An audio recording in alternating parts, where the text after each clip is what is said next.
सरकार है, एक ऐसी पार्टी की सरकार है जिसने एक दशक पहले देश में यह दावा किया था कि वह राजनीति की दशा और दिशा दोनों बदल देंगे। बदलाव की बात उन्होंने कही थी। पूरे तंत्र में, पूरी व्यवस्था में उन्होंने हमेशा इस बात पर जोर देकर कहा कि हम कट्टर ईमानदार लोग हैं और ये जो कट्टर बेईमान देश में हर स्तर में बैठे हुए हैं, इनके खिलाफ हम लड़ाई लड़ेंगे और देश में एक नई व्यवस्था निर्मित करेंगे। पिछले एक दशक से ये कशमकश चल रही है। अन्य राजनीतिक दल इस बात से हमेशा परेशान रहे, नाराज भी रहे कि ये इतनी ईमानदारी के संदर्भ में बात क्यों करते हैं और इतने ईमानदारी के दावे क्यों करते हैं। इसलिए समय समय पर जब भी मौका आया तो भारतीय जनता पार्टी हो चाहे भारतीय राष्ट्रीय कांग्रेस हो, ये जताने की कोशिश की कि इन लोगों की कथनी और करनी में अंतर है। समय समय पर ऐसे मसले भी आए, कभी इनके विधायकों के संदर्भ में केस आए, कभी मंत्रियों के संदर्भ में केस आए, पर ताजा मामला बड़ा गंभीर है।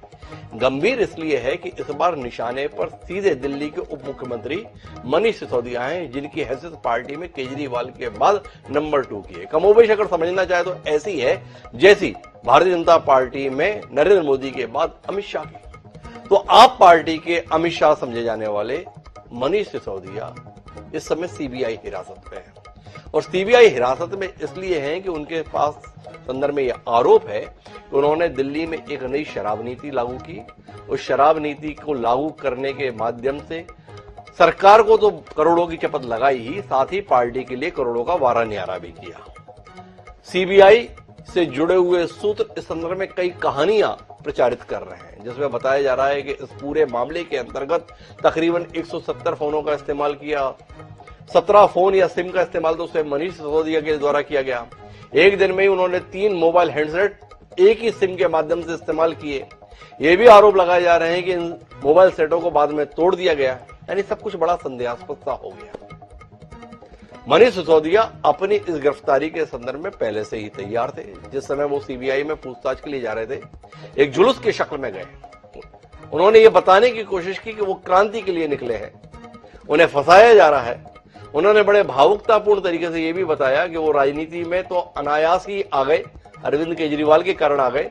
अच्छे खासे पत्रकार थे, बड़ा पैसा था, बड़ा या प्रमोशन था, पर उसके बाद उन्होंने झुग्गी बस्तियों में काम किया और पिछले एक दशक से जो वो अच्छा काम कर रहे हैं उसकी शायद कीमत इस रूप में चुकाने का समय आ रहा है। उन्होंने बताया कि मेरी पत्नी है जो बीमार है, उसका ध्यान रख लेना। उन्होंने तमाम बच्चों के संदर्भ में यह संदेश दिया बतौर शिक्षा मंत्री कि चाचा भले ही तुम्हारा जेल में है, लेकिन तुम्हें व्यथित नहीं होना है, तुम्हें पढ़ाई करनी है। इन सब के बीच में इस समय भारतीय जनता पार्टी काफी खुश है। वो बता रही है, देखो हम लोग कहते थे ना ये लोग ईमानदार नहीं है, कट्टर बेईमान है, ये बेईमानी सामने आ गई है। आज हम इसी पर बात करेंगे। देश की राजनीति के अंतर्गत विपक्ष का यह आरोप है कि इस समय जिस पार्टी की केंद्र में सरकार है वह चुन चुनकर इरादतन विपक्षी नेताओं को निशाना बना रही है और किसी न किसी मामले में उलझाकर उनको इस तरीके से जेल के पीछे भेजने की कोशिश कर रही है या ईडी सीबीआई के चक्कर में उलझा रही है। समझने की कोशिश ये भी करेंगे, आरोप प्रत्यारोप अपनी जगह है, पर सच्चाई यह भी है कि जब ये मसले अदालत में जा रहे हैं तो ये तमाम नेता जमानत तक हासिल कर पाने में सफल नहीं हो रहे। अगर उन्हें जमानत देने के संदर्भ में कोर्ट तैयार नहीं हो रहा है तो क्या ये ना माना जाए कि दाल में कुछ ना कुछ काला जरूर है। आज के संदर्भ में भी घटनाक्रम यह है कि जब सीबीआई अदालत ने मनीष सिसोदिया को सीबीआई हिरासत में देने का आदेश दे दिया तो उसके खिलाफ सीधे सुप्रीम कोर्ट पहुंचे। सुप्रीम कोर्ट ने कोई भी राहत देने से इनकार कर दिया, बल्कि इस बात पर भी खिन्नता जताई कि आपने हाईकोर्ट जाने के स्थान पर सीधे सुप्रीम कोर्ट किस लिए आना चाहा। तो एक नाजुक मसला है, देश की सियासत से जुड़ा हुआ भी, आम आदमी पार्टी के भविष्य से जुड़ा हुआ भी, क्योंकि आम आदमी पार्टी को 2024 में एक बड़ी संभावना के तौर पर देखा जा रहा था। मनीष सिसोदिया का जेल जाना इस संभावना को कैसे प्रभावित करता है ये हम समझने की कोशिश करेंगे और साथ ही समझने की कोशिश ये भी करेंगे कि अब अरविंद केजरीवाल करेंगे क्या। हमारे साथ इस चर्चा का हिस्सा बनने के लिए 4 खास मेहमान मौजूद हैं, उनसे परिचय कराएं और भारतीय सियासत से जुड़े हुए इस गंभीर मसले पर तथ्यों को भी परखने की कोशिश करें और भविष्य को आंकने की भी कोशिश करें। लेकिन उससे पहले समय है आज के विचार सूत्र का। हमारा आज का विचार सूत्र कहता है कि politics have no relation to morals. राजनीति का नैतिकता से कोई संबंध ही नहीं है। निकोलो मैकियावेली महान राजनीतिज्ञ हुए इटली के, यूरोप के चाणक्य के नाम से भी उन्हें पुकारा जाता है। बिस्मार्क और मैकियावेली, ये दो नाम यूरोप के इतिहास में बड़े सम्मान से लिए जाते हैं। उन्होंने ये बात कही थी। हम आजकल बात करते हैं कि राजनीति में नैतिकता नहीं रही। 100 साल, 150 साल, 200 साल पहले भी यही कहा जाता था, राजनीति में नैतिकता का कोई स्थान नहीं। इसे ध्यान में रखते हैं और उसके साथ अपनी चर्चा को आगे बढ़ाते हैं उन लोगों के संदर्भ में जिन्होंने देश को यह बताने की कोशिश की थी कि हम राजनीति में नैतिकता के साथ स्थान बनाएंगे। क्या हुआ उस नैतिकता का, सवाल है। इस सवाल का उत्तर खोजने में हमारे साथ मददगार है एडवोकेट नरेंद्र सोनी, जिस आम आदमी पार्टी को लेकर हम इतनी बात कर रहे हैं उसके प्रवक्ता के तौर पर हमारे साथ है। हमारे साथ डॉक्टर गुलरेज शेख है, जो कटघरे में है विपक्षी नेताओं के, अर्थात भारतीय जनता पार्टी के प्रवक्ता है। लोग बोलते हैं जो कुछ भी कर रहे हैं ये अपने आप को सत्ता में बनाए रखने के लिए, बाकी विपक्षियों को निपटाने के लिए यही सब कर रहे हैं। अभिषेक चौधरी जी हैं, उस पार्टी से हैं जो ऐसे मसलों में असमंजस में हो जाती है, भाजपा के साथ खड़े हों या आपके साथ खड़े हों या कहां खड़े हों, पर वो हमारे साथ है। और इन सबके बीच में कानूनी पहलुओं पर रोशनी डालने के लिए जाने माने अधिवक्ता कपिल साखला जी हमारे साथ है। आप चारों का स्वागत है। चर्चा की शुरुआत तय बात है हमें नरेंद्र सोनी जी से ही करनी है, उनसे ही समझना है क्या हो रहा है आपके साथ, क्या कर रहे हैं आप तो बात कर रहे थे ईमानदारी की, फंसे भी तो किसमें, शराब के मसले पर। 17 नवंबर 2021 को एक पॉलिसी लाते हैं, उसके बाद में मई 2022 में उसमें संशोधन करने की कोशिश करते हैं।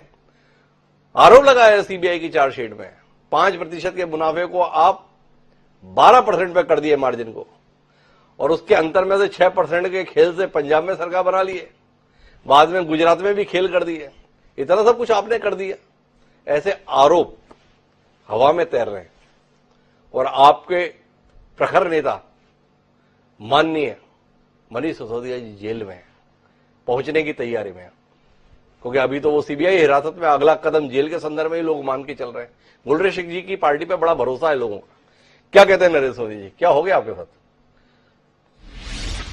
देखिए हिमांशु जी, अभी जो आपने बात कही और आपने ये भी कहा कि ये आरोप हवा में तैर रहे हैं, तो ये बात बिल्कुल सही है कि ये आरोप हैं और हवा में ही हैं जी। और भारतीय जनता पार्टी किसी भी तरीके से जो उनकी बात ना माने उनसे किस तरह से बदला निकालना है और उनको किस तरह से सबक सिखाना है, ये भारतीय जनता पार्टी से बेहतर ना कोई जान सकता ना कोई कर सकता है जी। मनीष सिसोदिया जी ने पिछले दिनों एक बात कही थी मीडिया के सामने आकर, जब गुजरात चुनाव चल रहा था उस दौरान उन्होंने एक खुलासा किया था कि दिल्ली में भारतीय जनता पार्टी का ऑपरेशन लोटस फेल हो गया क्योंकि मनीष सिसोदिया जी ने सारी बातें आके सामने कह दी थी जी। और उन्होंने ये भी कहा था कि भाई या तो हमारी बात मान लो, भारतीय जनता पार्टी ने कहा कि या तो हमारी बात मान लो नहीं तो जेल तो जाना पड़ेगा। तो मनीष सिसोदिया जी पे हमें गर्व इस बात पर है कि उन्होंने जेल चुना, उन्होंने अपनी पार्टी, समाज और लोगों के साथ गद्दारी नहीं चुनी।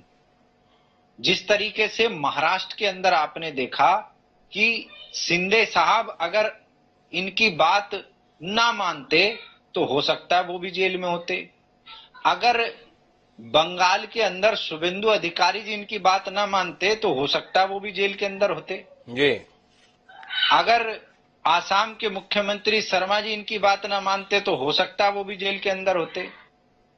और अडानी जी जिस तरीके से दोनों की मिली भगत से ये सरकार जो है पूरा देश आज जिनके हाथों में खेल रहा है जी, तो उनकी जांच करने के लिए जो पूरे देश का पैसा जहां डूब गया, एलआईसी को डुबाने के चक्कर में है, सारे बैंक खतरे में आ गए हैं, उनकी जांच करने के लिए सीबीआई के पास वक्त नहीं है जी। अभी मैं पिछले चैनल पे एक सीबीआई के पूर्व अधिकारी को सुन रहा था, वो बता रहे थे कि आज सीबीआई की हालत ये है कि सीबीआई को कोई भी एफआईआर करने से पहले, कोई भी जांच शुरू करने से पहले केंद्र सरकार की अनुमति लेनी होती है जी। और आप तो समझते हैं भैया केंद्र में किन की सरकार है जी। केंद्र में उनकी सरकार है जो अपने आप को देश का आका मान बैठे हैं। उनको लगता है कि ये सत्ता उनको अब पूरे जीवन भर के लिए मिल गई है तो इसको जैसे इस्तेमाल करना है वैसे कर लो। और वो ये अपनी सीबीआई, ईडी, जितनी भी तमाम एजेंसियां हैं जी। मेरा ये कहना है कि वो उनका इस्तेमाल अपने विरोधियों पर कर रही है, जो उनकी बात नहीं मानते, जो उनकी हाँ में हाँ नहीं मिलाते, उनके खिलाफ किया जा रहा है। और ये उसका पूरा का पूरा भारतीय जनता पार्टी के कार्यालय में जो पूरा का परपंच, राजनीतिक परपंच जो तैयार होते हैं, उसको सीबीआई केवल एग्जीक्यूट करने का काम कर रही है। सोनी जी, थोड़ा विनम्रता के साथ आपने काफी कुछ कह लिया, पर सवालों के उत्तर चाहिए देश को, हमको भी, अपने दर्शकों के लिए। ये नीति में बदलाव क्यों किए? भाई नीति थी 60% दुकानें सरकारी हुआ करती थी, 40 निजी क्षेत्र की थी। ये सरकारी दुकानों को बंद करके निजी दुकानें खोलने के लिए आप इतने तत्पर क्यों हुए? आप तो देश बदलने निकले थे ना। ये ज्यादा दारू बिके, जहां पे दुकानें नहीं है वहां पर भी दुकानें खुले। आप तो स्कूल खोलने के लिए आए थे, अस्पताल खोलने के लिए आए थे, सड़कें बनाने के लिए आए थे।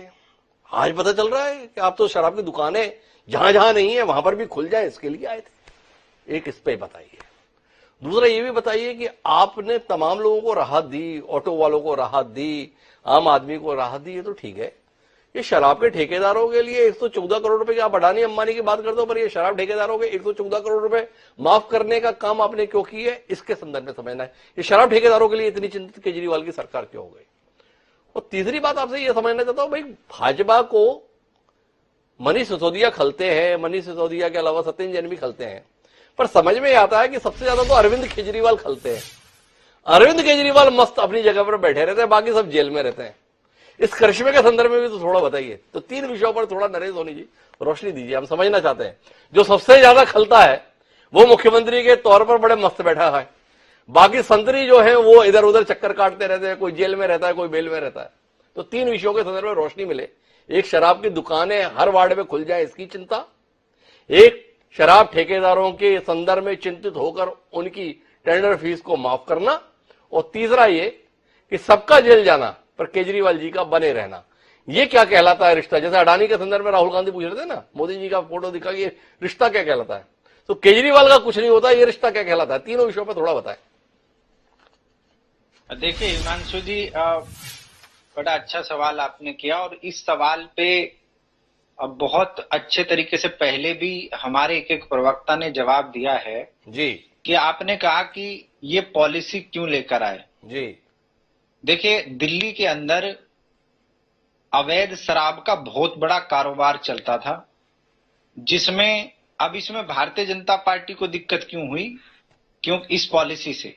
क्योंकि ये अवैध कारोबार में भारतीय जनता पार्टी के लोग शामिल थे जी और इसके प्रमाण हैं जी। यदि आप ग्राउंड पे जाके और लोगों से बातचीत करेंगे तो लोग आपको बताएंगे कि भारतीय जनता पार्टी से जुड़े हुए लोग अवैध शराब की तस्करी किस तरह से दिल्ली की अनऑथराइज्ड कॉलोनियों में और दिल्ली की झुग्गी बस्तियों में और दिल्ली के अलग अलग इलाके में करते थे जी।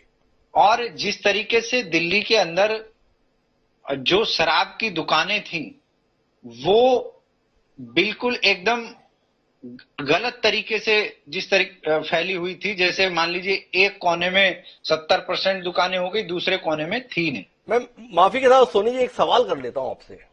ये भाजपा के लोग बहुत ही गलत लोग हैं, आपकी बातचीत से ऐसा समझ आ रहा है। अवैध शराब का धंधा करते थे, सारे भाजपा के लोग थे। पर दिल्ली का इतिहास पलट के देखते हैं ना, तो पता चलता है कि आम आदमी पार्टी जब से सत्ता में आई है उससे पहले 15 साल तक कांग्रेस की सरकार थी, पर अवैध शराब का काम भाजपा ही करते थे। तो इस पे भी थोड़ा रोशनी हो ही जाए।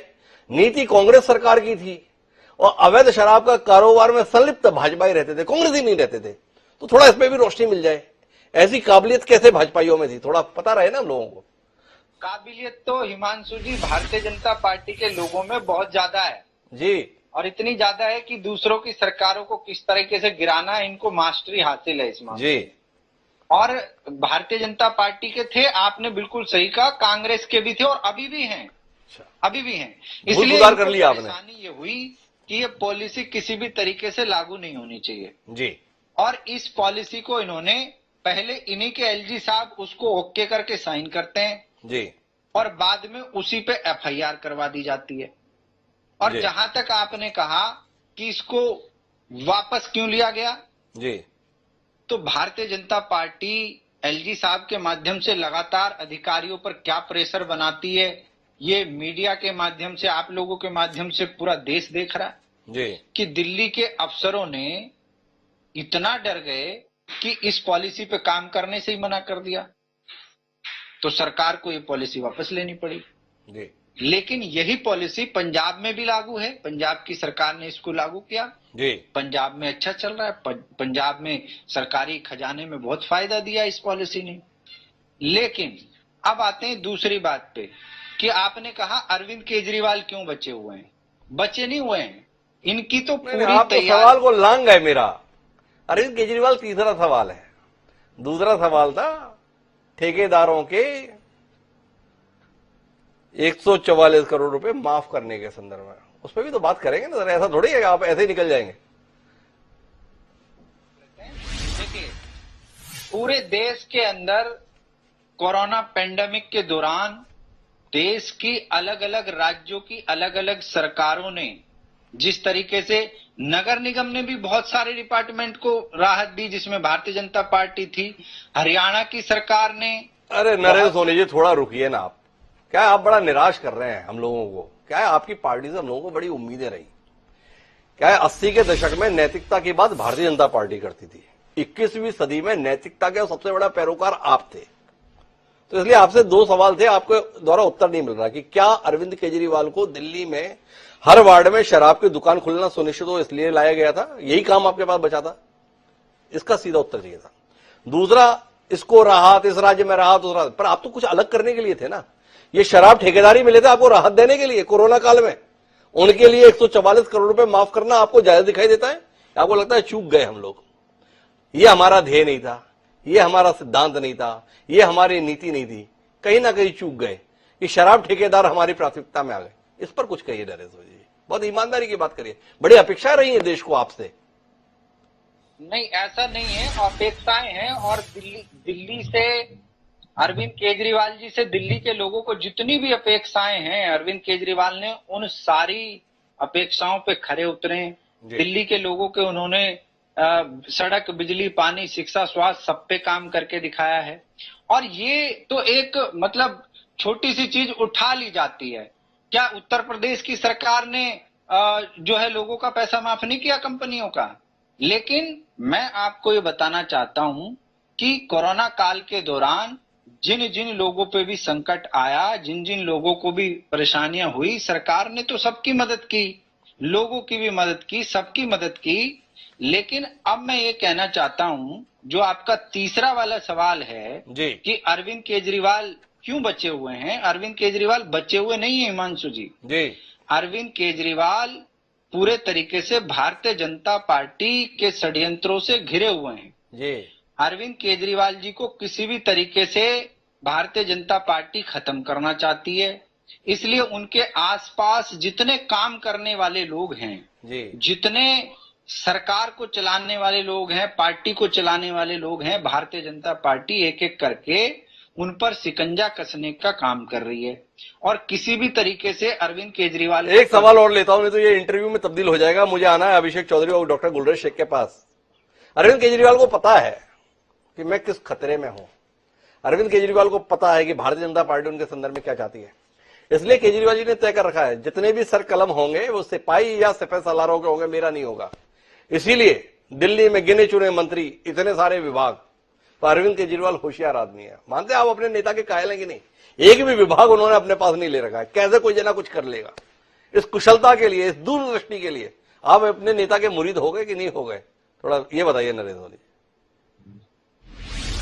नहीं, देखिए क्या है कि ये माननीय मुख्यमंत्री का ये अपना अधिकार क्षेत्र है कि वो किस व्यक्ति को कितने डिपार्टमेंट देते हैं और किसको क्या काम करने का अधिकार देते हैं।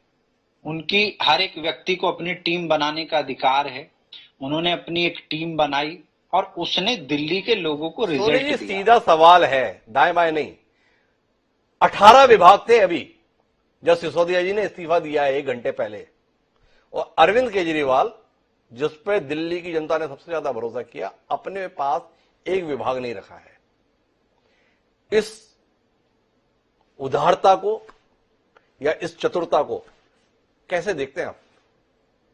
अंशु जी, मैं वही बता रहा हूँ कि हमारी पार्टी के मुखिया भी वही है और दिल्ली के मुख्यमंत्री भी वही है। तो हर पार्टी की अपनी रणनीति होती है कि किस तरीके से काम करना है। तो ये अपनी रणनीति पे काम कर रहे हैं। अब आता हूं मैं डॉक्टर गुलरेज शेख के पास, जो देश में हुकूमत कर रहे हैं। उनकी रणनीति को जानने में हमारी दिलचस्पी है। जैसे आम आदमी पार्टी ने आपका जीना आराम किया हुआ है, बड़ा अपमानपूर्ण लगता है पूरे देश में आपकी हुकूमत पर। जहां पर आप सब बैठे हैं वहां पर आपकी हुकूमत, सीधे रास्ते से नहीं तो ऐसे रास्ते से। कितने मुग्ध हैं गुलरेज शेख आप अपनी इस रणनीति पर? नहीं, मुझे तो सबसे ज्यादा खुशी इस बात पर हुई हिमांशु जी कि कम से कम जो आम आदमी पार्टी के प्रवक्ता मित्र बैठे उन्होंने ये नहीं कह दिया कि अरविंद केजरीवाल इसलिए जेल नहीं में जा रहे क्योंकि अरविंद केजरीवाल पूरी तरह से बी टीम बन चुके हैं बीजेपी के।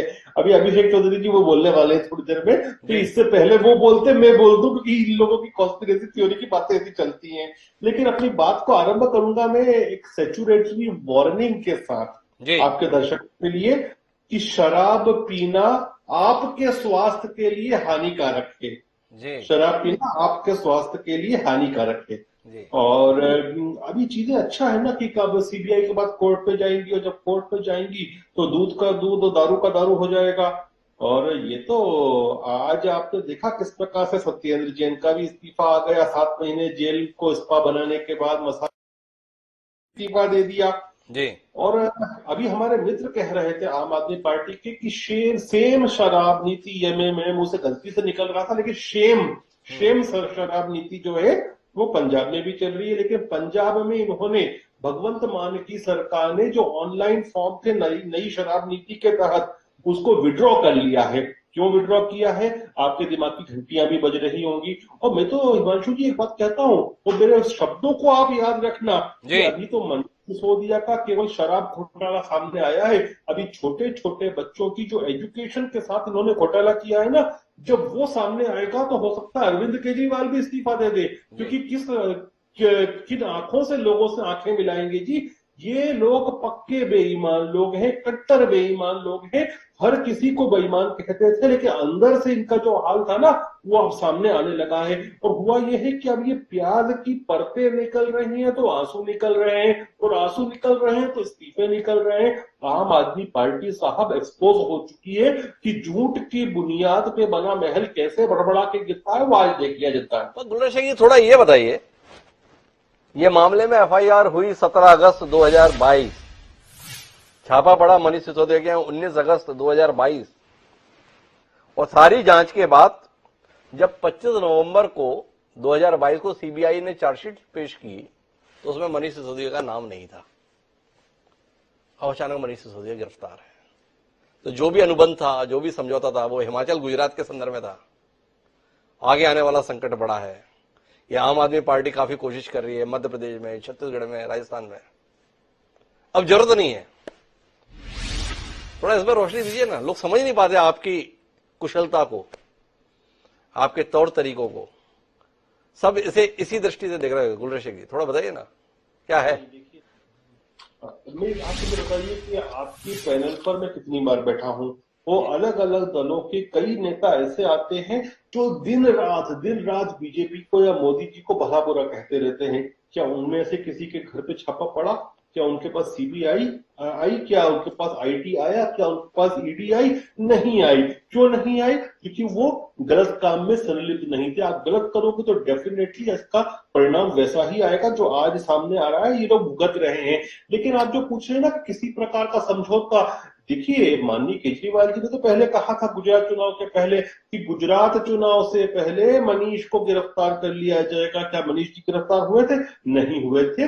देखिए सीबीआई एक स्वतंत्र बॉडी है, कॉन्स्टिट्यूशनल फ्रेमवर्क में काम करती है। और आप ये देखिए कि सत्येंद्र जैन के विषय में ये लोग यही कहते रहे कि सत्येंद्र जैन को फंसाया गया है। अरे भाई साहब, फंसाया गया है तो आप क्या कह रहे हो? क्या न्यायालय भी जो है वो भारतीय जनता पार्टी के हिसाब से चलता है? 7 महीने हो गए, न्यायालय उस व्यक्ति को जमानत देने को तैयार नहीं है। तो कुछ ना कुछ तो सीबीआई के पास ऐसे एविडेंसेस होंगे जिसको देखकर न्यायालय इन लोगों को बार बार इनका आईना दिखा रहा है। तो इनका आईना दिखा रहा है। गुलरेज शेख तो मुग्ध है इस समय, अरविंद केजरीवाल का इंतजार कर रहे हैं। और सड़क की लड़ाई में तो गुलरेज शेख कुछ कर नहीं पा रहे हैं दिल्ली में। हो सकता है इस लड़ाई के माध्यम से कुछ बात बन जाए। मुझे आना है अभिषेक चौधरी जी के पास। बड़े द्वंद्व में हो अभिषेक जी, आपकी हैसियत दर्शक से ज्यादा रह नहीं जाती। अब आपके कुछ नेता मनीष सिसोदिया की गिरफ्तारी का स्वागत कर रहे हैं, जयराम रमेश जो है नाराजगी जता रहे हैं, तो आप नतीजे पे पहुंच गए कि नहीं पहुंच गए? मनीष सिसोदिया की गिरफ्तारी देश में ईमानदारी के संदर्भ में, संस्थानों के द्वारा पारदर्शिता के संदर्भ में एक अभूतपूर्व कदम है, स्वागत योग्य कदम है, या आप शर्मसार हैं? हो क्या रहा है देश के अंदर विपक्षी नेताओं के साथ, और आप मनीष सिसोदिया के साथ मजबूती के साथ खड़े हैं? कहां खड़े हैं, हमें जानने में सबसे पहले इस पर दिलचस्पी है। हिमांशु जी, मैं सबसे पहले इस बात को कहना चाहूंगा कि आज से कुछ महीने पहले जब सत्येंद्र जैन जी की गिरफ्तारी हुई, हमने इन सभी चीजों को देखा और बखूबी देखते हुए कई चैनल्स पे डिबेट भी करी और उन पे लगातार बहुत सारे चैनल्स पर चर्चा हुई थी, और तभी ये चीज तय थी कि जो लिकर पॉलिसी दिल्ली में लागू की गई थी, ये तय था कि कुछ समय दूर और बहुत जल्द वो शख्स भी बीच में आने वाला है, उनको भी पकड़ा जाएगा। और आज हम सबके सामने है भली बाती हम देख रहे हैं। आज से ठीक 7 से 8 महीने पहले कई चैनल पर बैठकर मैं खुद निजी तौर पर ये डिबेट में कहता था कि कब जैन साहब का इस्तीफा आएगा। एक व्यक्ति जिस पर लगातार इतने सारे आरोप लगते जा रहे हैं, बावजूद दिल्ली के मुख्यमंत्री साहब उनका इस्तीफा नहीं ले रहे थे। इतनी बड़ी बात हमारे सामने आई जब हमने एक वीडियो क्लिप देखी, एक दिल्ली के भव्य, मतलब इतनी बड़ी पार्टी बनती आ रही है। थोड़ा मनीष सिसोदिया पे रह लेते ना, सत्येंद्र जैन पे फिर कभी कार्यक्रम कर लेंगे। मनीष सिसोदिया को गिरफ्तार किया गया, स्वागत योग्य कदम, सीबीआई की सराहना करते हैं, ऐसे ही काम करना चाहिए। या आप देख रहे हैं विपक्षी नेताओं के साथ हो क्या रहा है? जबरदस्ती लोगों को फंसाया जा रहा है, कुचला जा रहा है, इस देश में तानाशाही लाई जा रही है। किसके साथ हैं आप? स्वागत करेंगे, गुलरेज शेख को बधाई देंगे, या नरेंद्र सोनी को सहानुभूति देंगे? इतना बताइए ना आप। देखिए, मैं तो कहता हूं इस बात में शाबाशी शेख साहब के लिए नहीं, मैं कहूंगा देखिए सीबीआई अपना काम बखूबी कर रही है, और अगर कोई भी निजी तौर पर गलत कार्य कर रहा है, ये तय था कि लिकर पॉलिसी में ये चीज थी और उसको हमने सभी ने देखा था। तो सोनी साहब यहाँ बैठे भी एक बात बोल रहे थे कि जगह जगह शराब के ठेके खुलवाने की बात कर रहे थे कि उस टाइम कांग्रेस की सरकार थी। सर, आपने भी बात कही। मैं कहता हूँ कांग्रेस के समय में शराब की दुकानें इस तरीके से नहीं थी कि कहीं एक फ्लोर है और उसके बीच में शराब की दुकान आपने खोल दी और वहां पर महिलाएं बच्चे बेचारे बाहर नहीं निकल पा रहे। माहौल खराब करके रख दिया आपने दिल्ली का। दिल्ली का यूं वो बुरा हाल था उस वक्त, मैं खुद निजी तौर पर देखता था सड़कों पर। क्या चौधरी साहब, मैं थोड़ा कंफ्यूज हूं। ये आपकी पार्टी के नेता है ना, जयराम रमेश, महासचिव भी है, मीडिया सेल के इंचार्ज भी है। उनका ट्वीट है, आपने पढ़ा नहीं क्या? वो बहुत नाराज है मनीष सिसोदिया की गिरफ्तारी से। उनका कहना है कि ये ठीक नहीं हो रहा है देश में, और आप यहां पर इस कार्यक्रम में बता रहे हैं इन्होंने शराब में किया ही ऐसा है, जेल जाना ही था। तो ये आप अपनी पार्टी के नेताओं को बताते नहीं है क्या, कहां क्या बोलना है, कब क्या समझना है? इसीलिए पार्टी की हालत इतनी खराब रहती है। देखिए, जयराम रमेश जी ने क्या सोचकर ये बात कही मैं नहीं जानता, मैं माफी चाहूंगी, मैंने उनका ट्वीट नहीं पढ़ा इस चीज पर, लेकिन ये मेरी निजी विचारधारा। मैं इस चीज पर कहता हूं कि अगर कोई व्यक्ति गलत है तो गलत के साथ गलत होना चाहिए, सही होना चाहिए उसको बिल्कुल। अगर कोई इंसान गलत कर रहा है तो उसको सजा बिल्कुल मिलनी चाहिए, चाहे वो सत्येंद्र जैन हो या वो मनीष सिसोदिया जी हो। चौधरी तो इस बात पर है, गड़बड़ थी, गड़बड़ पे कार्रवाई हुई है, सीबीआई का स्वागत है। गुलरेज शेख की पार्टी का भले ना हो, पर सीबीआई के कदम की तो सराहना है। पर अब इसमें समझना है कानूनी पहलू को। आता हूं गुलरेज जी, कपिल सांगला जी इतनी देर से जुड़े हुए हैं, उनकी तरफ से रोशनी मिलना बड़ा जरूरी है। ये सीबीआई तोता, फिर जाके आज ट्वीट आया, ये तोता बाज बन चुका है। पर सांगला साहब, समझने की बात यह है कि छापा पड़ा, छापे के बाद में चार्जशीट आई, उस चार्जशीट में नाम नहीं आया। फिर अचानक घटनाक्रम ऐसा घूमा कि दिल्ली का उप मुख्यमंत्री, आम आदमी पार्टी का पोस्टर बॉय इस समय सीबीआई हिरासत में है। थोड़ा कानूनी दृष्टि से बताएंगे? पहली बात तो ये कि ये ऐसा कैसे होता है, एक। दूसरा, इतनी बड़ी पार्टी है, इतने अनुभवी लोग हैं, इतने लोग समर्थन में हैं, इसके बावजूद भी सीबीआई कोर्ट से उन्हें हिरासत में भेजा जाता है और जमानत की याचिका सीधे सुप्रीम कोर्ट में, और सुप्रीम कोर्ट कहती है सीधे कैसे आए, हाई कोर्ट क्यों नहीं गए? ये इतनी बड़ी चूक क्यों होती है? ये तो बच्चे को भी पता है कि भाई जब लोअर कोर्ट से केस जमानत अर्जी रद्द होती है तो हाई कोर्ट जाते हैं, हाई कोर्ट के बाद सुप्रीम कोर्ट जाते हैं। क्या ये जो अपने आप को आम आदमी पार्टी बताते हैं, आम आदमी की पार्टी बताते हैं, क्या इन्होंने अपने आप को विशेष महसूस कर लिया कि इन्हें लगता है कि आम आदमी के लिए ये व्यवस्था है कि वो पहले लोअर कोर्ट जाएगा, फिर हाई कोर्ट जाएगा और फिर सुप्रीम कोर्ट जाएगा? ये आम आदमी पार्टी है, पर ये विशेष लोग हैं, बड़े लोग हैं, इसलिए सुप्रीम कोर्ट को इनकी बात सीधे सुननी चाहिए। क्या जरूरत है हाई कोर्ट की? थोड़ा इस पर रोशनी दें कपिल साकला जी।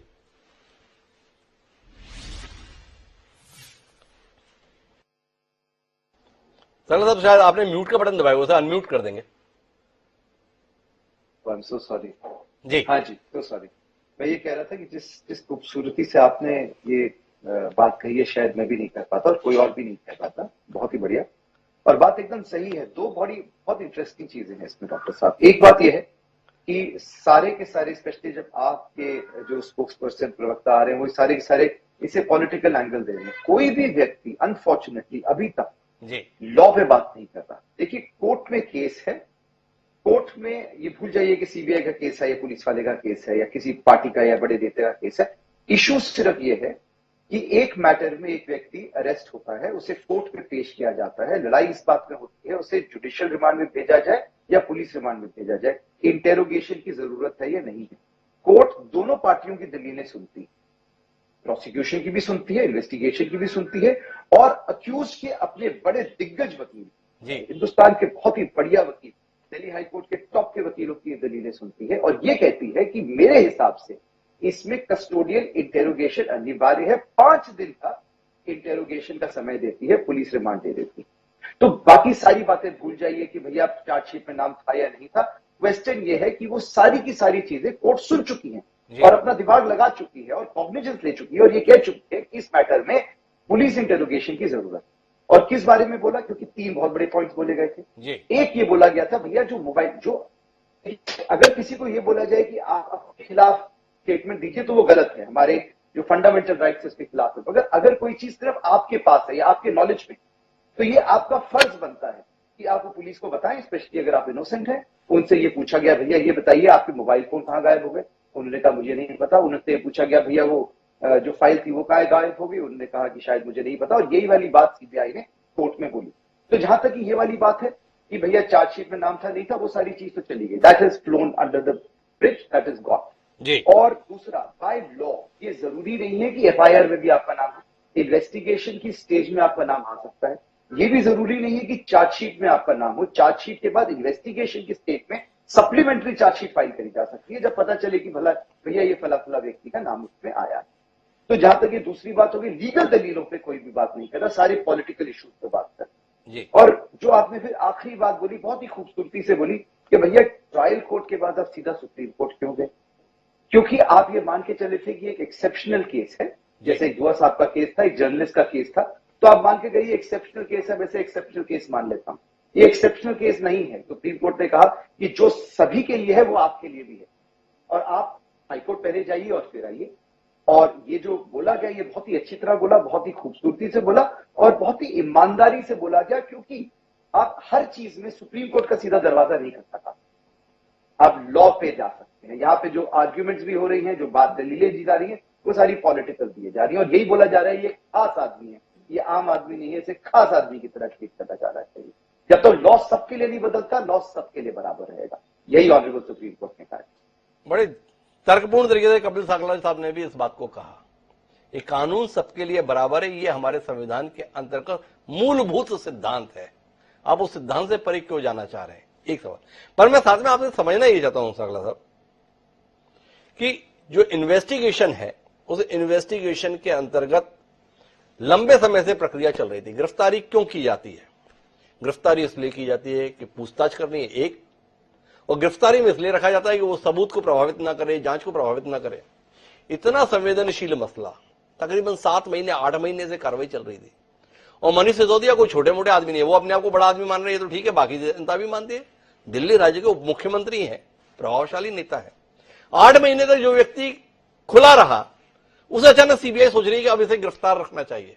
थोड़ा इसके विषय में बताएं, क्या आपको नहीं लगता है कि सीबीआई को जो काम 8 महीने पहले करना चाहिए था, या 8 महीने का जो विलंब है, ये मामले को सस्पिशियस बनाता है, संदेहास्पद बनाता है, राजनीतिक बनाता है?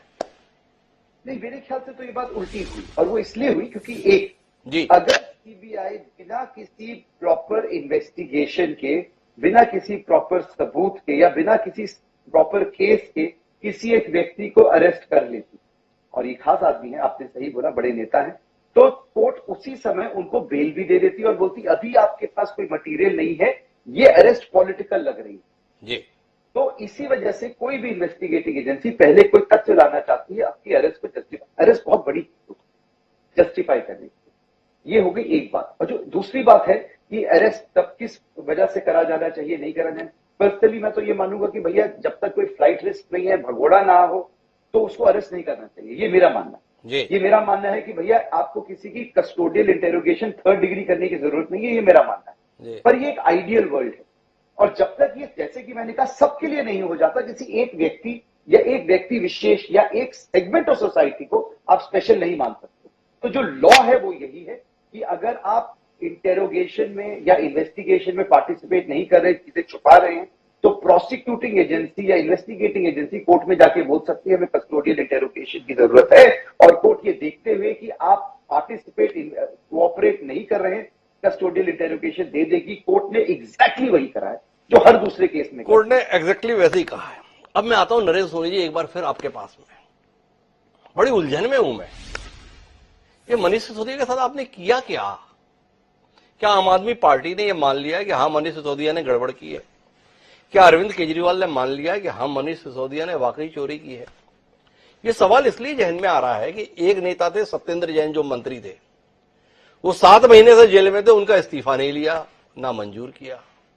मनीष सिसोदिया तो अभी जेल में नहीं पहुंचे, सीबीआई की हवालात में है, उनका इस्तीफा आ भी गया और मंजूर भी हो गया।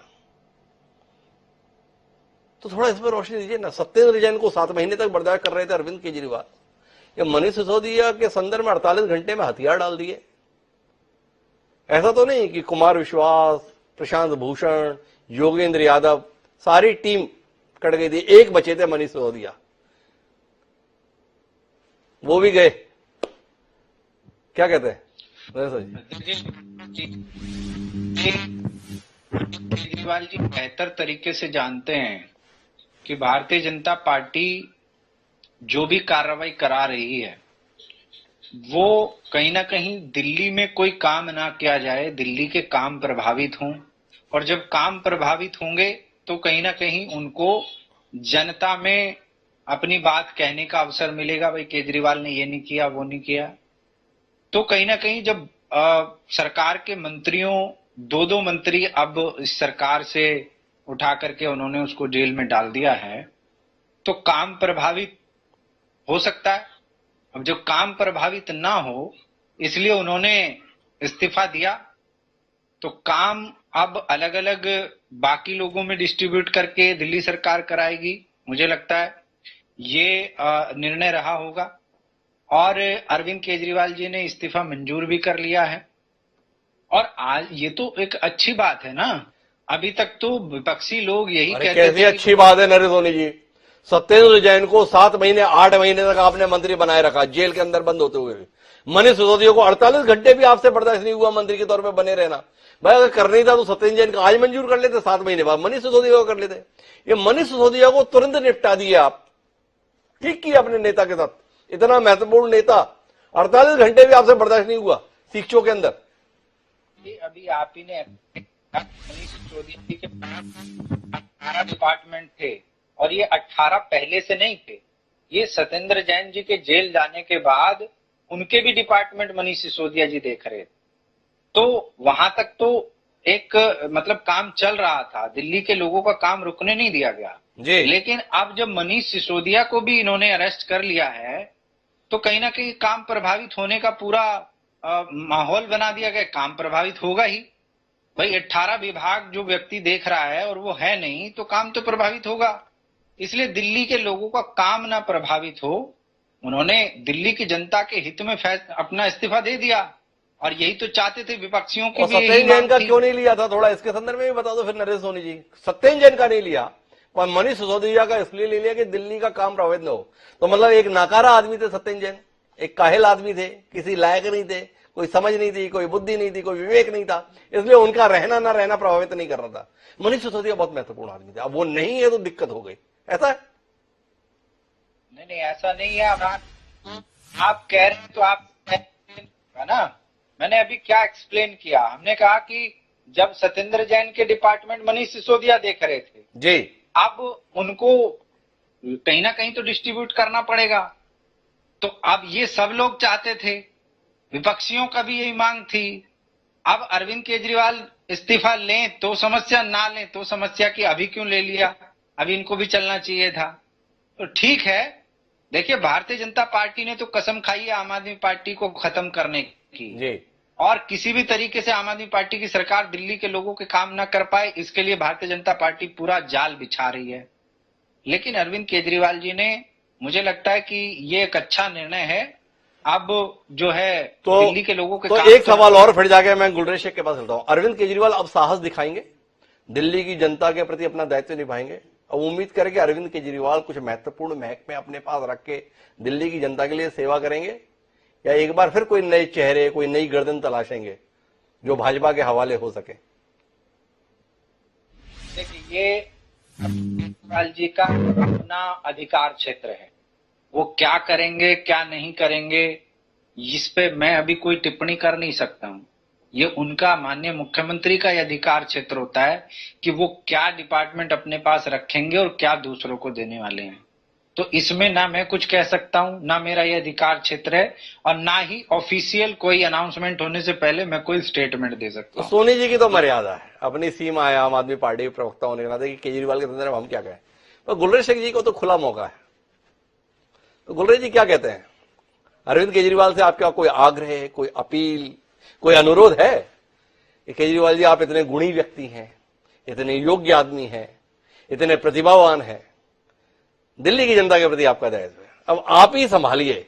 मनीष सिसोदिया 18 विभाग संभाल सकते हैं जो उनके अंडर में थे, तो केजरीवाल तो 27 संभाल सकते हैं। क्या कहते हैं गुलरेज शेख जी?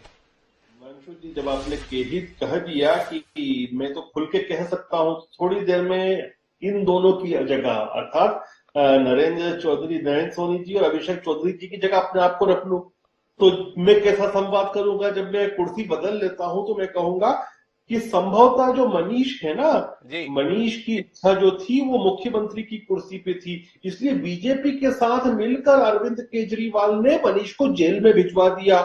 फिर दूसरी तरह से क्या कहूंगा कि अरे इनका इस्तीफा भी ले लिया। इस्तीफा इसलिए लिया गया इनका क्योंकि अरविंद केजरीवाल जानते थे सत्येंद्र जैन ने तो स्पा ही बनाया था, जेल का मसाज पार्लर ही बनाया था, ये तो मधुशाला भी खोल देंगे और साथ में पता नहीं क्या क्या करेंगे जी। तो जब आपने मुझे छूट दी थी बोलने की तो मैं खुल के बोला कि संभवतः हो सकता है कि कॉन्स्पिरेसी थ्योरीज तो ऐसी भी बन सकती है। लेकिन आपको ये समझना होगा हिमांशु जी कि कितने मंत्री, बड़े बड़े पोर्टफोलियो वाले मिनिस्टर्स अगर जेल में जाएंगे और कोर्टें इन लोगों को, यदि कोर्ट ऑफ लॉ जो है वो इनको बेल नहीं देती हैं तो केजरीवाल क्या करेंगे? कहीं ना कहीं तो कुछ ना कुछ तो निर्णय लेना पड़ेगा। और उन्होंने कुछ निर्णय लिया है क्योंकि जब ज्यादा आदमी एक्सपोज होता है और उसके बाद भी कुछ करता हुआ नजर नहीं आता तो फिर पब्लिक में भी तो आप सराहना कर रहे हैं अरविंद केजरीवाल ने एक अच्छा निर्णय लिया कि मनीष सिसोदिया और सत्येंद्र जैन का आखिरकार इस्तीफा ले लिया। आप स्वागत करते हैं, इसके लिए बधाई देंगे अरविंद केजरीवाल को? तो बधाई के पात्र हैं कि ठीक है 7 महीने बाद जागे, लेकिन जागे तो सही, ठीक है, व्यक्ति अगर जागता है तो उसको बधाई देनी चाहिए, ये काम पहले हो जाना था। लेकिन अब ये देखो, अच्छा मैं सिर्फ एक विषय पर आता हूं गुलरेज शेख जी, क्या आप इत्तेफाक रखते हैं कि जो कुछ भी है वो मनीष सिसोदिया के स्तर पर ही किया हुआ है? क्योंकि सीबीआई अपनी चार्जशीट में ये बातें मेंशन कर रही है, जो कुछ भी हुआ उस पैसे का इस्तेमाल पंजाब के चुनाव में हुआ, जो कुछ भी हुआ तो उसका इस्तेमाल गुजरात के चुनाव में हुआ। तो ये मसला मनीष सिसोदिया, आम आदमी पार्टी और इन राज्यों तक ही सीमित है। अरविंद केजरीवाल की इसमें कोई भूमिका नहीं है, या आपको लगता है कि नहीं मामला यहीं पे नहीं रुकना चाहिए, अरविंद केजरीवाल तक जाना चाहिए? क्योंकि लाभार्थी तो आम आदमी पार्टी है और आम आदमी पार्टी के चीफ अरविंद केजरीवाल है। क्या मंशा है गुलरेज शेख जी, वो भी तो थोड़ा बता दीजिए ना। हिमांशु जी, हम पॉलिटिकल सर्कल्स में रहते हैं और हमसे 4 कदम आगे बढ़कर आप पॉलिटिकल सर्कल में भी रहते हैं और जर्नलिस्ट के सर्कल में भी रहते हैं। क्या आपको नहीं पता है कि पंजाब में भी जो निर्णय होते हैं वो अरविंद केजरीवाल करते हैं, तो डेफिनेटली इस निर्णय में भी वो भागीदार है। लेकिन अब ठीक है, उनके पास पोर्टफोलियो नहीं है अभी मैं बोल रहा हूं, अभी तक के पोर्टफोलियो नहीं है, इसलिए शायद वो सीधे डायरेक्ट हिरासत में नहीं आ रहे। लेकिन आपको नहीं भूलना चाहिए कि फेस टाइम पे एक कॉल हुआ था, उस कॉल में जो बताया जाता है कि मिस्टर नायर जो दारू के मामले में थे, अरविंद ने क्या कहा था? अरविंद जी ने कहा था मनीष सिसोदिया को कि मेरा आदमी है, और उसको काम दिया गया था। तो ये सब चीजें भूल नहीं सकते आप कि क्या हुआ है। और डेफिनेटली जो कुछ भी हो रहा है, buck stops on the gate of Arvind Kejriwal. Aam Aadmi party में जो भी काम होता है, देखिए जो भी थोड़ा तेज चलता था, चाहे फिर वो वकील साहब थे, या फिर यादव साहब थे, या फिर कुमार विश्वास थे, जितने भी थे जो थोड़ा तेज चलते थे, उनको तो बाहर का रास्ता पहले ही दिखा दिया है। तो अरविंद केजरीवाल के हाथ में ही रिमोट कंट्रोल है, ये बाकी तो नाचने वाले गुड्डे गुड़िया है। तो कुल मिला के जो कुछ भी है वो अरविंद केजरीवाल ही है। मैं एक बार फिर अभिषेक चौधरी जी के पास आता हूं। अभिषेक चौधरी जी, मैंने कहा था यार, आपकी पार्टी के नेता है जयराम रमेश, उनकी भाषा कुछ और, आपकी भाषा कुछ और। आपने कहा मैंने देखा नहीं। मैंने कहा इतनी तो मदद मैं आपकी कर ही सकता हूं कि दिखा दूं। एक बार देखिए स्क्रीन पे जयराम रमेश क्या कह रहे हैं। INC India has always held the belief that institutes like ED, CBI and Income Tax Department have become instruments of political vendetta, harassment under Modi सरकार। जी अभिषेक जी क्या कहते हैं? जी बिल्कुल नहीं सर, देखिए बिल्कुल जयराम रमेश जी बहुत सीनियर हमारे नेता हैं, उन्होंने ट्वीट किया है। बिल्कुल मैं बात कहता हूं, लेकिन देखिए सही और गलत की कथनी में तो फर्क है। और मैं ये कहता हूं कि ये आज की बात नहीं है, ये बहुत पहले भी तय था। मैं फिर दोबारा ये चीज कहता हूं कि जब लिकर पॉलिसी के लिए ये सारा खेल रचा गया था, तभी ये चीज तय हो चुकी थी। और मैं अपने साथी प्रवक्ता जो आम आदमी पार्टी के, मैं उनको एक सलाह भी देना चाहता हूँ कि देखिए जैन साहब के जो मंत्रालय थे वो सिसोदिया साहब पर आए। अब सिसोदिया साहब के किस पर आएंगे मैं नहीं जानता। मैं कहता हूँ हमारे दिल्ली की मुखिया, उनकी भी आप जो भी डिपार्टमेंट है वो भी थोड़ा सा ध्यान रखें कि किस पे जाने चाहिए। क्योंकि देखिए आटे के साथ घुन के साथ गेहूं भी पिसता है, ये बहुत सरल सी बात है, इसमें कोई दोहराई नहीं है। और गलत के साथ जो चीज है, अगर आप गलत करोगे तो बिल्कुल उसका नतीजा हम सबके सामने है। मैं इसमें और कोई कमेंट नहीं रखूंगा। पर अभी आपसे जानना चाहूंगा, क्या आपको नहीं लगता है कि जिस तरीके से आम आदमी पार्टी इसका विरोध कर रही है, गिरफ्तारी का, इसको भारतीय जनता पार्टी का षड्यंत्र बता रही है? यह बताने की कोशिश कर रही है कि आम आदमी पार्टी की बढ़ती लोकप्रियता और विस्तार से बौखलाकर उसे रोकने की कोशिश की जा रही है। यह गिरफ्तारी आम आदमी पार्टी के लिए फायदेमंद हो सकती है। एक नैरेटिव बनाने की कोशिश है, जनता को यह बताने की कोशिश है, और तमाम विपक्षी नेता जिनमें जयराम रमेश भी शामिल है इसमें मददगार की भूमिका में है। क्या कहते हैं आप? देखिए आप अपना दोबारा से रखेंगे सर प्लीज। मैंने कहा कि जिस तरीके से इस गिरफ्तारी को बताया जा रहा है कि यह भाजपा का षड्यंत्र है विपक्षी नेताओं के संदर्भ में, क्या जनता के बीच सहानुभूति आने का अंदेशा आपको नहीं है कि मनीष सिसोदिया की यह गिरफ्तारी जनता में आम आदमी पार्टी के लिए नई उम्मीद, नई सहानुभूति, नया वातावरण तैयार करेगी? नहीं, उम्मीद नहीं है तो दिल्ली की जनता, उनकी तो आंखें खुल रही है, उनको तो सच्चाई पता लग रही है। मैं कह रहा हूँ दिल्ली की जनता को तो सच्चाई पता लग रही है। अभिषेक जी को लगता है कि नहीं, जनता समझ रही है कि ये किस तरीके की कथनी और करनी में अंतर वाले लोग हैं। मुझे कपिल साकला जी की पता ना, लेकिन उससे पहले गुलरेज जी की बात सुन लेते हैं। जी गुलरेज जी, क्या हुआ? अभिषेक जी से पुनः पूछना चाहता हूं मैं कि संदीप दीक्षित जी ने कहा है कि अगर ढंग से जांच हो जाए तो अरविंद केजरीवाल भी जेल जाए। इस पर कोई टिप्पणी करेंगे अभिषेक जी? अभिषेक जी तो व्याकुल है, कितनी जल्दी जाए। जी अभिषेक जी, आपने अभी सुना नहीं, मैंने अभी बात कही कि अभी जैसे जैन साहब के मंत्रालय थे वो सिसोदिया साहब पर आए। सिसोदिया साहब के मंत्रालय अब किस पर जाएंगे मुझे नहीं पता। तो मैं कहता हूँ दिल्ली के मुखिया के जो कार्यकाल है, आप उनके लिए भी आप संभाल के रखिए कि किस पर जाएंगे। तो दिल्ली के मुख्यमंत्री की जगह भी जेल में देख रहे हैं अभिषेक चौधरी जी। डॉक्टर गुलरेज, आप पे बड़ा भरोसा है अभिषेक जी को, आप चिंता मत करो। आप आंकना चाह रहे थे ना कि आप पे कितना भरोसा है, अभिषेक जी ने बताया पूरा भरोसा आप पे है। लेकिन मैं कपिल साकला जी के पास आना चाहता हूं और कपिल साकला जी जानना चाहता हूं, आम आदमी पार्टी ने कहा है कि हम सुप्रीम कोर्ट के कहे का सम्मान करेंगे, हाई कोर्ट जाएंगे, क्या विकल्प है? ऑप्शन भी कहा है जी, बोलेंगे हम सुप्रीम कोर्ट की बात नहीं मानेंगे, हम सुप्रीम कोर्ट वापस जाएंगे, ऐसा तो हो ही नहीं सकता था जी। तो सुप्रीम कोर्ट की बात तो माननी पड़ेगी। पर साकला साहब, आप तो बहुत ही मशहूर लॉयर हैं, अमूमन जो ये हाई प्रोफाइल केस होते हैं, इनमें जमानत वमानत देने के संदर्भ में लोअर कोर्ट एक संकुचित रवैया रखती है। ये व्यवहारिक पहलू है। क्या आप इत्तेफाक नहीं रखते इस बात से? सामान्य तौर पर माना जाता है कि इसमें जमानत डिस्ट्रिक्ट कोर्ट से नहीं होगी, स्पेशल कोर्ट से नहीं होगी, हाई कोर्ट या सुप्रीम कोर्ट से ही राहत की उम्मीद रहती है। और कौन चेहरे उसमें पैरवी के लिए आ रहे हैं, इस पर भी बड़ा निर्भर करता है। इस मसले पर कुछ कहेंगे? डॉक्टर साहब, मैं 25 साल से क्रिमिनल लॉयर रहा हूं और शायद आप जानते हैं कि शायद साल में एक दो तो बहुत बड़े नेताओं की और इंडस्ट्रीज के केसेस करता हूं जी। तो थोड़ा सा एक्सपीरियंस है इसमें। देखिए, कुछ बड़ी प्रैक्टिकल एस्पेक्ट होती है जी। जब 24 साल पहले या 21 साल पहले जब मैं यूरिया स्कैम में एक नए बच्चे की तरह पेश होता था तो कोई कोर्ट की क्रेडिबिलिटी नहीं होती थी। मैं चाहे कितना अच्छा भी बोल दूं, मेरी जुबान कितनी भी साफ हो, मैं कितना भी लॉ पढ़ के चले जाऊं, पर एक बच्चा बोलता है। जी। तो जब तक कि मैंने अपना मेरिट एस्टैब्लिश नहीं करा तब तक कोर्ट ने मुझे उतनी सीरियसली नहीं किया। ये सच्चाई।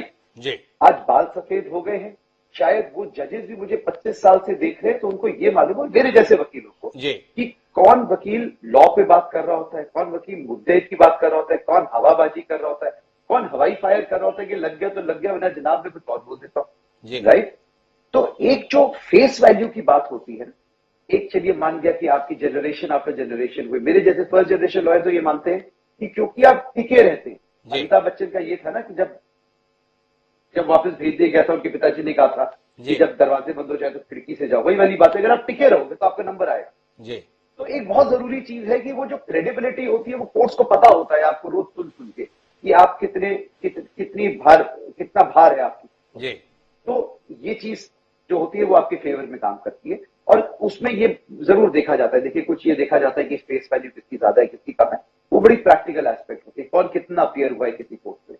दूसरी बहुत इंपॉर्टेंट बात यह है, जो बड़े केसेस होते हैं ना डॉक्टर साहब, उसमें क्या होता है, लॉ एस्टैब्लिश होने की भी बहुत बड़े चांसेस होते हैं। जैसे कि एक बहुत बड़ा केस था जिसमें एंटीसिपेटरी बेल लगाई गई थी, परंतु वो जो व्यक्ति थे वो अरेस्ट हो गए थे और ये आर्ग्यू करा गया था कि जी मैं बेल नहीं लगाऊंगा, जबकि इंफ्रक्चुअस हो गई एंटीसिपेटरी बेल। चूंकि एंटीसिपेटरी बेल लगी हुई थी तो वो अभी भी आपकी जुडिशियल कस्टडी में है, आप बेल की आर्ग्यूमेंट एंटीसिपेटरी बेल में सुन सकते हैं। अगर ये चीज अलाउ हो जाती तो एक नया लॉ लेड डाउन होता, इसलिए एक लॉ की प्रपोजिशन है। ऐसे ही बासु की जजमेंट थी, बहुत बड़ी जजमेंट थी, जिसमें ये हो गया कैमरे लगाना फिट करना जरूरी है, बोलना जरूरी है कि भैया आप किस लिए अरेस्ट कर रहे हैं, अरेस्ट करने के बाद एक फोन कॉल आप देंगे, जैसे कि ये हो गया। एक और बहुत बड़ा केस था, विशाखा गाइडलाइन एक ऐसे केस था, सुप्रीम कोर्ट तक गया। सुप्रीम कोर्ट ने कहा कि भैया ऐसा है कि जो वर्क प्लेस में होता है औरतों को बचाना चाहिए, उसके लिए लॉ लेड डाउन करना चाहिए। तो जो बड़े केसेस होते हैं, कितनी बार नेताओं के केस हो गए या ऐसे केसेस जो हाईलाइट हो जाते हैं मीडिया की वजह से, उसमें लॉ जो होती है वो इस्टेब्लिश होने के साथ, और जो लॉयर्स भी आर्ग्यू करने आते हैं मैं उनको रिस्पेक्ट दूंगा, वो भी कितनी बार एक ऐसी लीगल प्रपोजिशन लेकर आते हैं जो हम सुन के सोचते हैं अरे ये तो बच्चे को भी पता था, परंतु वो कुछ एक नया एंगल लेकर आते हैं, एक नया रूप दिखाते हैं। अगर वो चल गया तो आप ये सोचिए कि हमारी लॉ एक नए पड़ाव पे पहुंच गई, एक नई चीज इस्टेब्लिश करके। अगर नहीं हुआ तो वहीं पे आगे के भैया रास्ता तो यही था, हाईवे था, आप साइड की गली से क्यों जा रहे थे, शॉर्टकट क्यों ले रहे थे आप। तो ये दोनों तरफ की आर्ग्यूमेंट है, मैं ना इस तरफ जाऊंगा ना उस तरफ जाऊंगा। एज अ लॉयर मैं इस बात को रिस्पेक्ट करता हूं कि हर लॉयर, राम जेठमलानी साहब कहते थे कि वो जजमेंट्स पे सागर साहब मैं थोड़ा सा रोकना चाहता हूं आपसे। मैंने जो एक टिप्पणी की थी ना, उस टिप्पणी पर आपकी टिप्पणी चाहिए। आपने पिछली बार के चरण में जब हम बातचीत कर रहे तो आपने कहा कि आर्गुमेंट हो चुके कोर्ट में और कोर्ट ने उसके बाद में पूछताछ के लिए अनुमति दी है। और मेरा आपसे सवाल था कि व्यवहारिक अनुभव यह है कि निचली अदालतें अमूमन ऐसे विषयों के संदर्भ में छोड़ने की हामी नहीं भरती। इसके संदर्भ में कुछ तो कही है, आपसे बड़ी उम्मीद है हमें। दे दिया था, हाँ या ना में नहीं दिया, क्योंकि इंटेरोगेशन मेरी नहीं हो रही थी, पर शायद शब्दों के बीच में आप समझ गए कि मैं क्या कह रहा था। जी, तो शब्दों के बीच में मैं समझूं, हाईकोर्ट के संदर्भ में जो आम आदमी पार्टी जाने जा रही है, इसमें कौन से बिंदु हैं? आम आदमी पार्टी लगातार ये बताने की कोशिश करी कि कुछ भी तो नहीं है। आपने इस विषय को देखा है, फोनों का इस्तेमाल, फोनों को डिमोलिश करना, ड्राइव्स का डिलीट किया जाना, मूलतः केस इस संदर्भ में बन रहा है कि आपने सबूतों के साथ छेड़छाड़ की। यह विषय कितना गंभीर रहता है साकला साहब? जी, जहां तक कि ये विषय और ये जो एलिगेशन है ये बहुत सीरियस नेचर है, क्योंकि इन्हीं पॉइंट पे जो होता है बिल कि जब आपके पास ये लिबर्टी थी कि आप अरेस्ट नहीं हुए थे, तब क्या आप अपनी लिबर्टी को मिसयूज कर रहे थे? क्या आप इन्वेस्टिगेशन में आप जब जा रहे थे तो क्या ऐसा तो नहीं था कि आप एविडेंस गायब कर रहे थे, तोड़ रहे थे, छुपा रहे थे, डरा रहे थे वगैरह वगैरह? तो ये एक बहुत ही इंपॉर्टेंट आर्ग्यूमेंट है। जब हाईकोर्ट में जाएंगे, जो मैंने कहा जो लॉयर्स हैं बहुत दिग्गज है, पर मुझे ऐसा लगता है कि जब हम और मेरे साथ भी हुआ है, जब बड़े पॉलिटिशियन के केसेस कर रहे होते हैं तो जो पॉलिटिकल लोगों के साथ में जो लोग होते हैं उनका भी अपना एक प्रेशर होता है। वो ये चीज जस्टिफाई करने में लगे रहते हैं कि जी हमारा नेता बहुत बड़ा नेता है, उसके बारे में जरूर बोलिएगा। तो आप जब उस चीज पे जाते हैं तो क्या होता है, एक अलग किस्म का प्रेशर होता है, क्योंकि जो कोर्ट्स होती है वो इवैल्यूएट करती है सिर्फ एविडेंस को। आप एविडेंस के आसपास जब जाते हैं तो इवैल्यूएट नहीं करना चाहती। आपकी जो बातें होती हैं वो जनरल टॉपिक में मिक्स हो जाती है और डाइल्यूट हो जाती है। तो शायद अगर हम इस लिमिटेड पॉइंट पे जाएं कि जी ऐसा है कि मुझसे जितने क्वेश्चन पूछे गए थे मैंने उसका जवाब दिया, जो मेरे पास नहीं है मैं उसको कैसे ला सकता हूं, और मेरा जो फंडामेंटल राइट है वो फंडामेंटल राइट सैक्रोसैंक्ट है, आप उसके बियॉन्ड कैसे मुझसे पूछ सकते हैं? आप ये तो नहीं बोल सकते तुम लिख कर दो कि मैं गिल्टी हूं। और जहां तक ये क्वेश्चन जो पूछे जा रहे हैं उसके एविडेंसेस मैं ये दे चुका हूं, ये मेरी नॉलेज। शायद जब आप ये बोलते हैं तो आप कोर्ट का मन, और ये हम फौजदारी की वकालत में कहते हैं कि जज साहब के दिमाग से पहले उनके मन को अपनी तरफ लेकर जाओ, उसके बाद जज साहब जब दिमाग लगाएंगे तो आपकी तरफ से लगाएंगे। तो शायद वो मन की तरफ लाने के लिए आपको अपनी क्लाइंट की पहले दिल जीतिए फिर दिमाग को अपने अनुसार कीजिए। ये चुनौती है आम आदमी पार्टी के लिए। पर मैं गुलरेज शेख जी वगैरह सबसे बात कर चुका हूं, लेकिन एक आखिरी टिप्पणी आम आदमी पार्टी के प्रवक्ता से लेना चाहता हूं, जो संयोग से खुद भी वकील है। तो आपसे ये जानना चाहता हूं कि अब इसमें राजनीतिक लड़ाई जीतने के लिए क्या आपको नहीं लगता कि पहले आप कानूनी लड़ाई जीते? ये सड़क पे प्रदर्शन में जितनी मेहनत हो रही है उससे अच्छा अच्छे वकीलों की जमात इकट्ठा करके हाईकोर्ट से अपने लिए राहत ले तो ज्यादा राजनीतिक फायदा रहेगा। क्या सोचते हैं नरेश सोनी जी? अब लड़ाई कानूनी लड़ेंगे या सड़क पर हो हल्ला ही करेंगे? बिल्कुल, देखिए तरीके से ही देना है और हाई कोर्ट का रुख करेंगे। माननीय सुप्रीम कोर्ट का जो आज उन्होंने दिशा निर्देश दिया कि हाई कोर्ट जाइए, तो हाई कोर्ट जाएंगे, लेकिन साथ ही साथ भारतीय जनता पार्टी की तानाशाही के खिलाफ, उनकी गुंडागर्दी के खिलाफ सड़कों पे भी लड़ाई लड़ेंगे। दोनों तरफ से लड़ाई जारी रहेगी। और इस बीच में ये और कहना चाहता हूं दिल्ली के लोगों को आपके माध्यम से कि दिल्ली के लोगों का काम नहीं रोका जाएगा। जो भारतीय जनता पार्टी मन में एक इच्छा पाले बैठी है कि ना काम रुकेगा ना लड़ाई रुकेगी। भाजपा से भी लड़ेंगे, कानूनी लड़ाई भी लड़ेंगे और दिल्ली के लोगों के विकास के लिए भी हम लगातार लड़ते रहेंगे। ये बात हमारे साथ में आम आदमी पार्टी के प्रवक्ता कह रहे हैं। लेकिन महत्वपूर्ण जो सवाल है वो ये है कि आम आदमी पार्टी की बुनियाद में था ईमानदारी। वो ईमानदारी दांव पर है। इस मसले पर आम आदमी पार्टी संदेह के दायरे में आ चुकी है। कानूनी तौर पर जो कुछ भी दिशा निर्देश आने वाले समय में आएंगे वह भारतीय जनता पार्टी की नहीं बल्कि आम आदमी पार्टी की राजनीतिक दिशा को तय करेंगे। अगर इस शराब घोटाले के अंतर्गत दिल्ली सरकार या मनीष सिसोदिया की संलिप्तता पाई जाती है तो यह उस कमाई के संदर्भ में बहुत बड़ा आघात होगा जो पिछले एक दशक में आम आदमी पार्टी की पूंजी बनी है। क्या आम आदमी पार्टी अपनी पूंजी बचा पाएगी? सवाल रहेगा।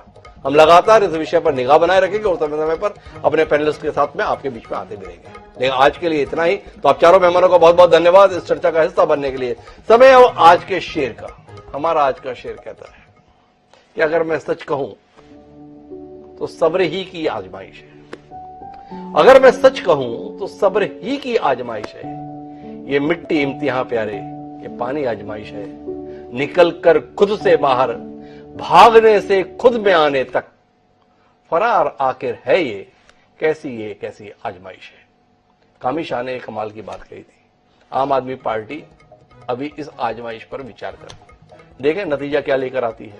अरविंद केजरीवाल इस चुनौती से कैसे उभरते हैं या इस चुनौती में उलझ कर ही रह जाते हैं। दिलचस्प रहेगा आने वाला समय।